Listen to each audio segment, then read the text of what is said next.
Hello everybody and welcome back to World of Warships Legends. My name is Spartan Elite 43 and tonight we are back on the path to the Baltimore. Ooh, what happened there? I had to belch. I apologize. But we've already done Tier 3, which means we are now on the Tier 4 Omaha. Peyton Manning would be proud. So, with that being said, let's look at our commander. We are running Norman Scott with Isiroko Yamamoto and Azure Lane Scharnhorst. Now, a lot of people were asking about the Azure Lane Scharnhorst as an inspiration for things that aren't battleships because they thought it was battleship related, or like specific, but it's not. If you look up there, it says reduce your ship's main battery shell's dispersion. Just dispersion of main battery. It is not a class-specific base trait. So that's why I've been using it. Alright. So we're running Beyond Range, Igniter, Punch Through, Fixated, and Equilibrium of Power. Okay. Now, for the equipment, we are running Aiming Systems Mod 1, and we are fully upgraded. We're running the Community Contributor Flag and currently naked, no camo. We do get 2 sonar, 2 catapult fighters, but other than that, not a whole lot. Alright, survivability, 26,800 hit points, no torpedo damage reduction. Artillery, you have 152mm Mark 13 8x1s. Okay. Keep that in mind. And then, you also have 152mm Mark 16s that you have 2x2s.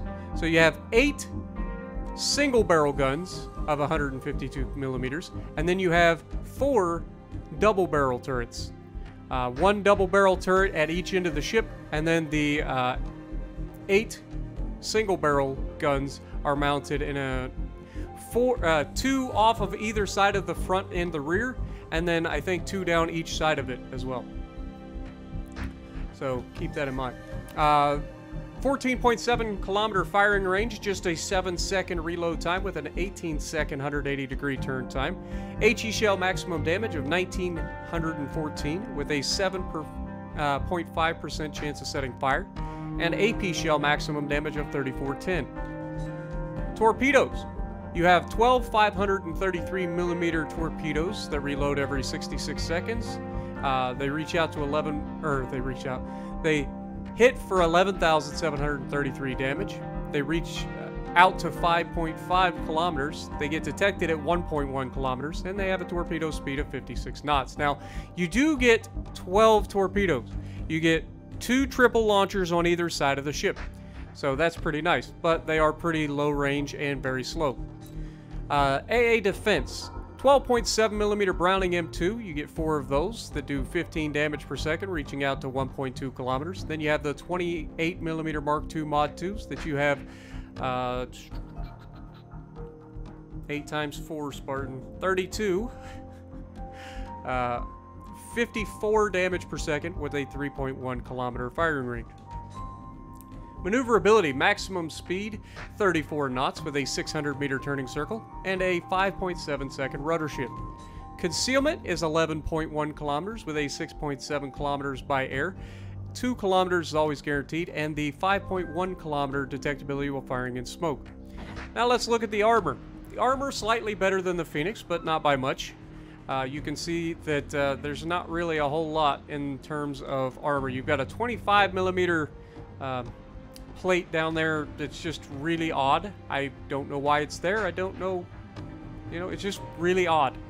And then, of course, you got 10mm everywhere else. The reason this is significant is that you actually can be overmatched by your own guns. Remember, 10 times 14.3 is 143mm, which is the bare minimum gun caliber you need to overmatch this armor. Meaning, Omahas can overmatch Omahas. And Omahas are very, very squishy, just like the Phoenix. So you've got to be careful. You want to stay bow in most of the time, and then take your chances using the belt, because there is actually some belt armor there. I don't know if you guys can see it.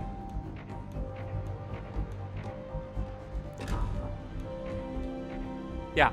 So you've got the Citadel armor belt, which is 76mm thick. Again, if you angle and you take rounds there, you're fine. The problem is, you don't usually take rounds there. People usually aim ahead and they hit you in the cheeks and the rounds go straight through into your citadel regardless. So keep that in mind. Also, very easy to be citadeled from the rear. So when you're kiting away, you've got to be careful. But here you can see the double turret with the 4 single barrel guns right behind it stacked on top of one another, 2 either side.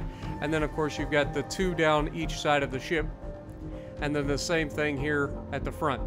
4 guns plus the double turret. Alright. Armor view, or the overview. Fast, above average maximum movement speed. Reloader, above average main battery reload speed. Compromising, higher caliber AP shell may overpin the armor but may still arm depending on shell velocity. Assume that if a battleship shoots you, you're getting citadel. Okay? That's going to be the theme for quite a while. You have to minimize the amount of damage you take from battleships. Have to. Omaha, a high-speed scout cruiser carrying torpedo armament and relatively powerful artillery.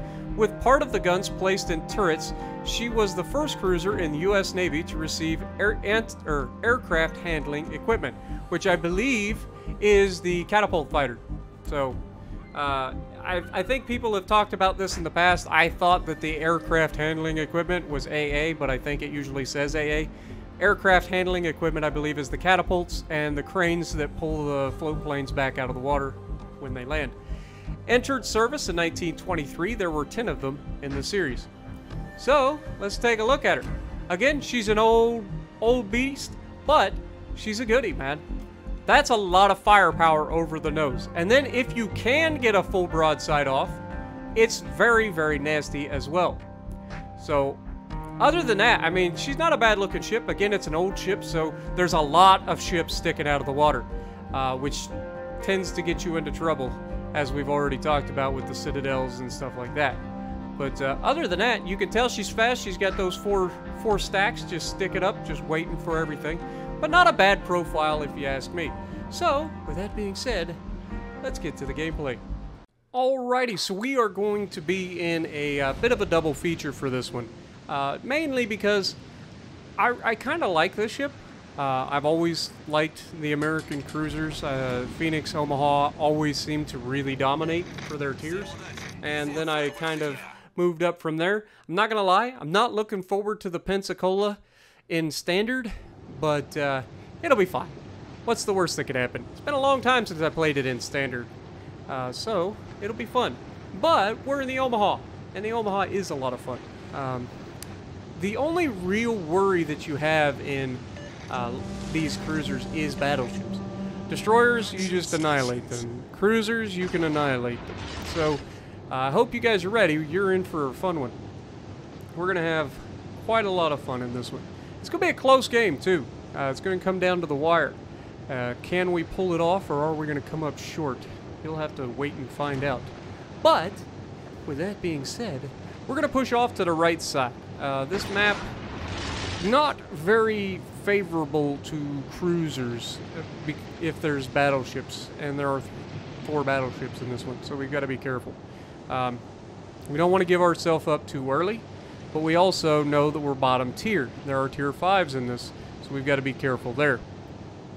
But with that being said, we're going to push over to the right side. I can generally spot things through this gap and see what's coming, because generally these low tier matches, there's usually 1 or 2 cruisers that try to push out around this island on the far end.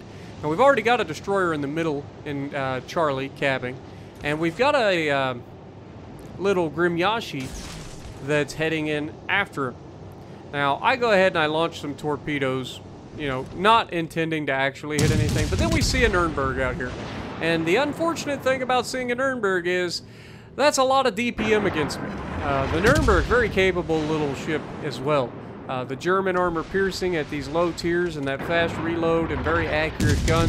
Very nasty to deal with in cruisers, especially lower tier cruisers. Now remember, 143 millimeters is all he needs to overmatch me. So he absolutely does overmatch me. And if he continues to shoot armor piercing, we're going to have a bad day. Because the Omaha can be citadeled through the bow. Even if it's not likely to happen, it can happen. Now, we're going to continue to push the fight. Again, I don't really worry in a 1v1 against really any cruiser. I feel pretty confident in myself. Somebody actually shot the Nuremberg too, which took a little bit of health off of him. But even though I'm bottom tier, this guy is a higher tier than me. He's in a DPM monster as well. Even though all of that should mean I don't want to get into an engagement with him, I'm pretty confident in my abilities. Now, I had armor piercing loaded for that salvo. Not favorable against the destroyer, but it is what it is. You shoot what you got, right? But we already switched back to the armor piercing for the Nuremberg, anticipating his broadside, and we get a Citadel right off the bat. And he gets a couple penetrations through the bow, which is not preferable, but as you can see, if he's going to sit broadside, we're going to annihilate him. And he is going to turn out just a little bit here, and we're actually going to screw up. We shoot his belt, we ricochet 5 rounds, and this is going to cost us even more hit points. This shot here, you'll see I put up a little higher, and he gets a couple more penetrations on me. Should have finished him off and saved myself a little bit of hit points there. Should have known he was turning out. I should have aimed a little higher, but, you know, you live and learn. I'm not immune to making mistakes. But we come away, 3 Citadels, 24,000 damage in our first engagement. Not too shabby. We did lose most of our hit points. 7,400 hit points is all I got left. So I've got to be careful on how I attack the rest of the match. And that's kind of the downside of these American cruisers is, while they are very, very good, especially these low-tier cruisers, they're very, very squishy. And that doesn't help the Pensacola either. The Pensacola's got more armor, and especially against other cruisers, you're fine usually, with the exception of maybe a Graf Spee. But in the Tier 3, Tier 4, and Tier 5, you tend to end up trading a lot. You trade a lot of your hit points in that first engagement, and then you've got to play extremely passive for the rest of the match to try to maintain some level of helping your team, but also keeping yourself alive long enough to help your team. Now, here we run into one of my friends, actually. This is Basic Yapper in the Iron Duke, and I'm not going to lie. I was feeling some type of way about this because I knew that if he got the chance, this man was going to shoot me. So you're going to see me do my best to try to keep myself from being the primary target against Iron Duke here. Obviously, he's a battleship. He's got really big guns. He definitely overmatches me. So no matter which way he hits me, he's probably going to Citadel me and kill me. So we take the first shot over the island, which is nice. We don't have to get detected. But he is coming towards us, and he is going to get us detected pretty quickly. And you can see with that EOP, I mean, we got basically 2,000 damage that salvo with high explosive. Plus, you have the chance of setting fires. So we're going to continue to pound him with HE. If he gives us a broadside, I might try the AP, but he's pretty well angled, so the AP is not going to do much. Now you can see I'm wiggling here, trying to get the rear guns involved, maybe switch over to hit him with the side guns occasionally. He is paying attention to the other guys. He's got a destroyer and a cruiser pushing up on him. So between me and the other cruiser and this destroyer, Yapper's got his hands full. And to his credit, he doesn't just like sell out to try to kill me. He is actually trying to do this the correct way by focusing the targets that are the biggest threat to him currently, and not just trying to kill me, but, you know, is what it is. Now, our destroyer actually makes a crucial mistake here. He just rushes in on Basic Yapper. Yapper is running into an island. I don't know if you got, well, in that sense, we're kind of twins. Because I'm about to run into an island too. But you can see Yapper is running into an island. The destroyer does get in there to torp him and gets the kill. But the Grimyashi also ends up dead because of it. Nice work. Which is not preferable. You shouldn't trade a destroyer for a battleship this early in the game. Especially when the enemy has 2 caps. There's no reason he couldn't have torped from a little bit further out, kept himself from getting spotted, or at least tried to keep himself as far away from the battleship as possible and still set up a torp strike on him. The battleship was triple fired, like me and the other 2 cruisers were lighting him up pretty good. So even if you aren't able to torp him outright and kill him, you staying alive as a destroyer actually could have really benefited this team late in this match, because you can see there are 3 battleships running around. We get 1 battleship left, and yeah, it's not preferable. But this Nevada is going to make himself available through this nice little window, and this is what I'm talking about when I say you got to pay attention and take advantage of situations like this. The guy's spotted. We've got our plane up. The other cruiser has his plane up currently. I didn't notice he had his plane up, so this is kind of an oopsie by me. But regardless, we are able to hit this guy, and we're drifting a little bit too far forward. We're getting into those palm trees. We're going to have to back up a little bit. He's also backing up, so we're going to keep trying to pound him, get as much off of this guy as possible, because we do not want to have to fight these guys up close and personal. Also, he is in the cap. We need him out of the cap. So we're going to do our darndest to try to remove this man. And you can see, when we land our hits where they're supposed to, these HE with EOP are nasty. They're doing 700 damage a pop. It looks like 316 there. But, yeah, pretty substantial amount of damage when you've got, what is it, 8 guns over the side of the ship. You got 2, yeah, you have 8 guns over the side of the ship. Which is why I always tell people they don't necessarily need to go broadside in these ships. The Omaha, the Marblehead, you get 2 extra guns on target when you go over the broadside. You can fire 6 guns off of either end of the ship. Going broadside, you only get 2 more guns. It doesn't sound right, but that is the truth. Like, that's just the way it goes. You only get 8 guns over the side. You get 6 over the bow or the stern. So, a lot of people will go flat broadside in this thing, and your armor is thick enough to get you into trouble, and you will be citadeled for it. Now, unfortunately, guy goes dark. Both of our planes are down. We do have a Texas over here as well, pushing into the cap. Our Dallas is going to get himself into some trouble here. Now, I understand what the Dallas is thinking. He needs to get the guy out of the cap. He needs to spot him. He knows he has help if he can just spot the guy. Now, also, you can see we're looking at the Marblehead. I try to use the auto-aim to figure out if he's coming towards me or going in. He's actually just sitting pretty content behind the island over there. I can't shoot him. So you can see I need intelligence. The reason I did that is because I thought that the Dallas over there could launch his plane. But he'd already launched his plane, as I just showed you a minute ago. So, a little bit of an oopsie by me, not paying attention when I thought I could. But we've got the shot here on the Nevada. We're able to spot him. We're a little further away from the Dallas, or away from him than the Dallas. So we're going to turn in, try to slow down, and avoid the shells. Now this is where you absolutely have to be careful, because you will be smashed by these guys. Now, because we were able to turn in and slow down, we only took a single overpin in that entire first salvo. And now we're going to try to get behind the island. I could load AP right here, and I'm fairly confident I would be able to do some serious damage. But right now, I'm just trying to get fire. I'm trying to get a fire on the man. You can see he gets smashed by the Dallas right there, and you can see I'm punching that superstructure, trying to finish this man off. And he's able to take down our Dallas before I'm able to take him down, or the Dallas actually gets him. Somebody took him out.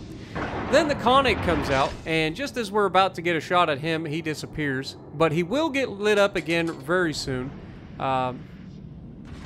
We get very lucky that the Fuso that's out there doesn't get a good shot on us. We had AP loaded. We did take the shot at the Koenig, and it appears that we completely whiffed. But that Fuso that's out there got very, very close to annihilating me right there. Now this game is still anybody's ball game. The points are very, very close. Despite the fact that the enemy has had a 2-cap advantage, we've been in the cap contesting for the most part of it being alive. So they haven't been getting any points from it. That's why the points are so freaking close. Which means if we can manage to get rid of this Koenig and get this base capped, we can win this fight. Which means, inevitably, we have to do something pretty risky. I am going to try to get into torp range of this Koenig. This is death. I know this. There is no way that you get close enough to torp something in an American cruiser and don't get shot and killed. That's just the way it is. So we go ahead, we get one, and then I actually forgot, we actually get 6 torpedoes here. And so you can see I launch the torpedoes and immediately start shooting. We get 1,200 damage and a fire with the initial barrage. And you can see I'm starting to turn away. He actually gets loaded and he gets the Citadel immediately, as we expected. However, he did not figure on the torpedoes as we land all of our torpedoes to finish this man off, missing only 2 torpedoes in that engagement. And that wins us this match. Me being able to get up in there and torp that guy and kill him allows this Texas to capture the base and allows our team the points lead and the win at the end of the day. That being said, the Fuso is still alive out there, and the Fuso realizes that he needs to do something. We have a Yahagi behind this Texas in the Charlie Cap, and this Yahagi is, I don't know, he's playing with fire. He's putting himself into position where he can actually be engaged when he needs to just get away. We've got this game won. There's no way that Fuso is going to win this match quick enough unless he shoots that cruiser, because that cruiser actually has 0 health. I mean, he has very little health. A couple of hits from the Fuso and he's dead. So I don't like the fact that he's playing with fire, because it could backfire, but you can see he is trying to get out of there, and he's now got the Fuso spotted, and at that range he's probably also spotted. So Fuso's going to get a very nice look at him. Is he going to be able to take out our Yahagi, or is the Fuso going to whiff? And you can see the Fuso is trying to get into Charlie Cap, which is the right play. But because he took so long to do it, because he stayed out away from everybody for so long, he's actually not got enough time to affect the match. And at the end of the day, we already swapped the points lead. We have a 20-point advantage now, so this is a win. Unless he kills our cruiser, which, like I said, could happen, and the cruiser fires his guns at him just as he goes behind the island. Again, showcasing the Yahagi knows what he's doing, but at the same time, that's sketchy. When you're playing this close to the end of the match, one kill like that could have cost us the game. Like, if that Fuso gets a shot at him and kills him, like, that could cost us this match. So, you got to think about stuff like that. Sometimes it's just not worth it. What are you going to get? A couple hundred damage, maybe a fire. Is it really worth it? You're not going to kill him, and he could very easily kill you. So, you got to think about that. Now, he gets into the cap with 7 seconds left. Like, you're not doing anything to flip this at this point, and we win the match. So we finished that one. Not the best game in the Omaha, but considering the fight that we got into with a Tier 5 DPM cruiser, very good Nuremberg, we did pretty well. 80,000 damage, 2 kills, 3 Citadels. We did solid. There wasn't anything to complain about there. But then we're going to get into the game that I want to showcase for just sheer dominance. These are the kind of games that you just salivate over in the Omaha, or any American cruiser for that matter. Doesn't matter what it is.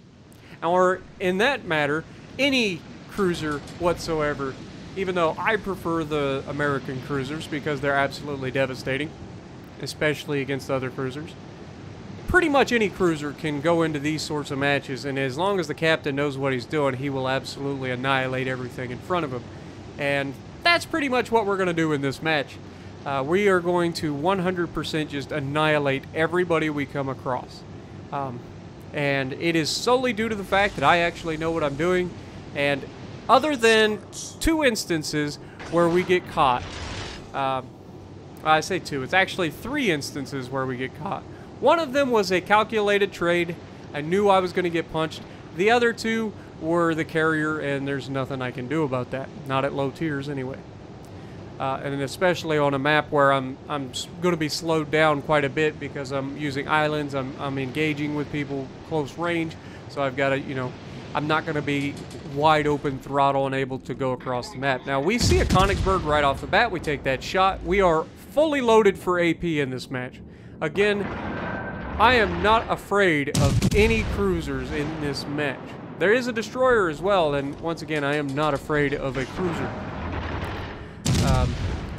the song comes to mind. I'm not afraid to take a stand. If you know that song and who sings it, be the first to comment it down in the comments below, and I will pin you.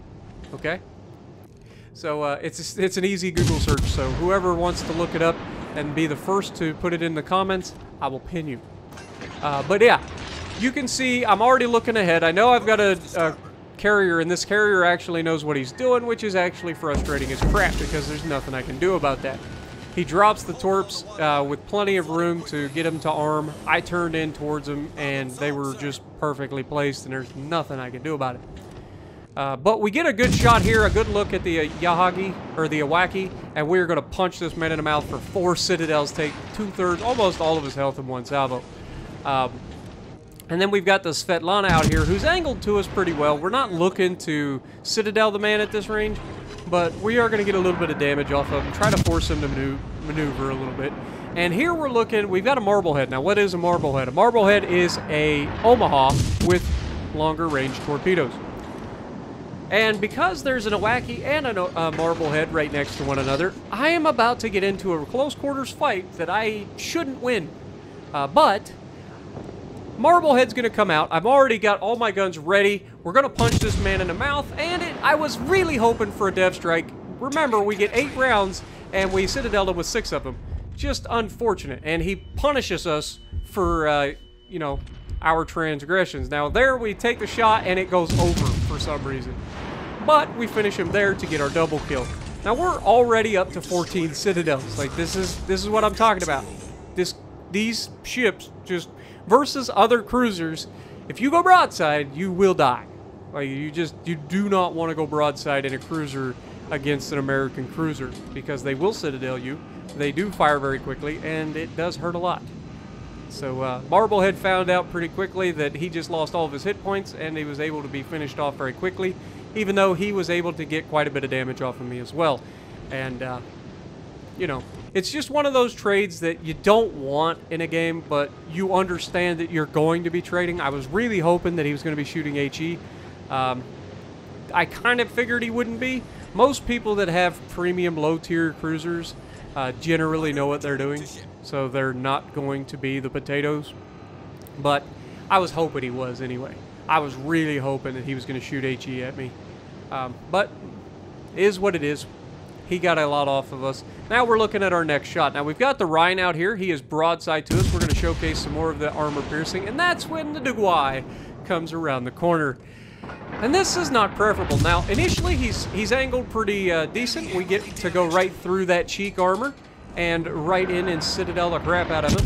And then he goes full broadside, and this is not what I want, because when he goes broadside, he's got that French magic armor that just protects him from getting obliterated. Now, he also doesn't understand that he should be using armor piercing. He could annihilate me with armor piercing, but it doesn't matter because he's doing a lot of damage with the HE as well, and he gets a fire before he dies. And then I get hit with HE from the freaking battleship as well. So I'm really, really hurting. And I take another shot here at the carrier, and we get another little hit on him.